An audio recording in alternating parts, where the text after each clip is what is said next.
वालेकुम friends, secrets of God's में मैं सिद्धार्थ ब्रह्मभट्ट आप सभी का एक बार फिर से स्वागत करता हूं। और आज हम आपको बताएंगे कि हमारे सनातन धर्म के और आर्य संस्कृति के जितने भी विद्वान थे, पंडित थे, वो अपने सिर पर शिखा क्यों रखते थे। अगर आप लोग इसको सिर्फ परंपरा या ब्राह्मणत्व का प्रतीक मानते हैं तो आप गलत सोच रहे हैं। इसके पीछे भी एक बहुत बड़ा वैज्ञानिक तथ्य छुपा हुआ है।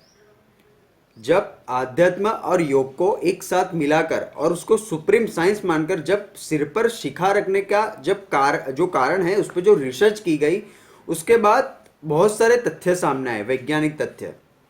और इसको जानकर आपको पता चलेगा कि हमारे जितने भी पंडित थे, विद्वान थे, वो विज्ञान में कितने आगे थे। सिर पर जिस भाग पर शिखा रखी जाती थी उसी भाग में सुषुम्ना नाड़ी होती है, और ये स्थान अन्य ब्रह्मांड के जो विद्युत चुंबकीय तरंग होते हैं उसके साथ आदान प्रदान करने के लिए होता है। शिखा रखने का जो ये भाग है, जहां पे शिखा रखी जाती है, वो भाग शरीर के अन्य जितने भी अंग है, शरीर, मन, बुद्धि, इन सभी को वो नियंत्रित भी करता है और इससे मानसिक संतुलन भी बना रहता है। हमारे शरीर के अंदर 5 चक्र है और उसमें से एक चक्र है, उसका नाम है सहस्त्रार चक्र। और वो चक्र जो शिखा रखी जाती है वही भाग में मस्तिष्क में होता है। और शिखा रखने से रुधिर का प्रवाह यानी कि रक्त का प्रवाह बना रहता है, और दबाव आने पर ये जो सहस्त्रार चक्र होता है वो जागृत रहता है।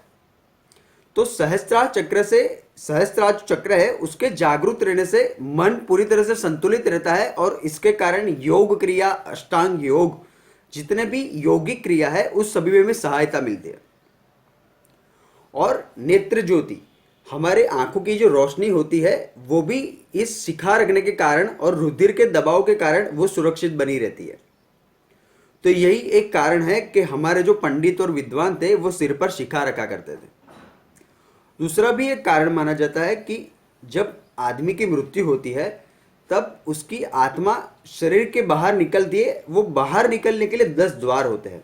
आत्मा के शरीर से बाहर निकलने के 10 द्वार होते हैं, और उसी 10 द्वारों में से एक द्वार होता है यह सहस्त्रार चक्र। और माना जाता है कि जब इसी द्वार से जब आत्मा शरीर के बाहर निकलती है तो उसको मोक्ष यानी कि मुक्ति प्रदान होती है। तो ये भी कारण था कि हमारे पंडित और विद्वान सिर पर शिखा रखा करते थे। अभी जो चोटी रखी जाती है उसको शिखा नहीं कह सकते। इतनी सी चोटी रखी जाती है, वो सिर्फ अभी तो एक फैशन के तौर पर रखी जाती है, लेकिन असली जो हमारे पंडित रखते थे वो शिखा रखते थे जो काफ़ी लंबी होती थी, और इससे रक्त का प्रवाह बना रहता था और यौगिक क्रियाओं में उनको बहुत सारा लाभ मिलता था। तो धन्यवाद। आप प्लीज़ हमारे चैनल को सब्सक्राइब करें और अपने कमेंट्स भी दीजिए। Thank you.